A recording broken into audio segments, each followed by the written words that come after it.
Hello everyone and welcome to today's audio log. My name is Researcher Fries, and for today's document we'll be reading SCP-131, the iPods. It has an object class of safe with the special containment procedures. No special safety procedures are to be taken with 131-A and 131-B. They are free to travel around Site-19 so long as you do not attempt to enter any restricted areas or attempt to leave the facility. Casual contact with the subject is permitted, but it is recommended that such contact be kept to a minimum to prevent the creatures from forming an attachment to personnel. Hourly tabs are to be kept on subjects at all times. Failure to account for their presence at these times constitutes a Level 1 lockdown situation. Any report of abuse or mistreatment of the subjects will result in a harsh reprimand. As for its description, 131-A and B, affectionately nicknamed the iPods by personnel, are a pair of teardrop-shaped creatures roughly 30 centimeters or 1 foot in height, with a single blue eye in the middle of their bodies. 131-A is a burnt orange in color, while 131-B is mustard yellow. At the base of each creature is a wheel-like protrusion which allows for locomotion, suggesting that the creatures may be biomechanical in origin. The creatures can move surprisingly fast, covering over 60 meters or 200 feet in a matter of seconds. The subjects, however, lack a braking system, which has led to some rather spectacular, if not overly amusing, mishaps involving the creatures. The subjects have also shown the ability to climb sheer surfaces and have gotten lost in the air vents on more than one occasion.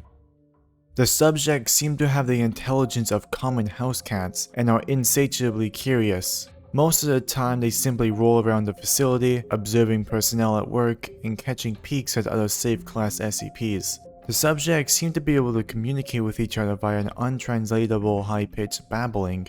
The subjects have never been observed to blink, even in laboratories when the subjects have been videotaped for over 18 consecutive hours. The subjects seem to respond well to any affection given to them and will quickly bond to the giver of said affection, much in the way a puppy bonds with a human being. They will follow anyone or anything they've made a bond with anywhere, even into normally restricted areas. Although curious, the subjects can sense danger in their general vicinity, and if the object of their bond begins to approach something that they register as dangerous, example being a Euclid or Keter class object, they will swarm around their bonded opponent's feet or approximate extremities while babbling in a panicked tone, as if to warn them. Because of the daily dangers faced by Site-19 staff in dealing with Euclid and Keter class objects, it is recommended that staff avoid making attempts to bond with the subjects, as it can pose a distraction during delicate operations and experiments and may pose a danger to the subjects themselves. See Addendum 131-1. If the subjects are ignored by the bonded target long enough, they will eventually lose interest and return to their normal activities. It should be noted that the subjects require no real care or maintenance from the site staff. They do not eat, leave droppings, or even sleep. It would seem that the only sustenance they require is visual stimulation, although this requires further study to verify. Subjects 131-A and B were found in a cornfield outside in the year 19. They were promptly transported to Site-19 via and were then downgraded to safe class and given free reign across the site once it became clear they were not broadcasting what they saw to any hostile foreign powers. And finally, Addendum 131-1. During an incident that took place on the subjects followed one of the cleaning staff on routine cleaning of the container of SCP-173.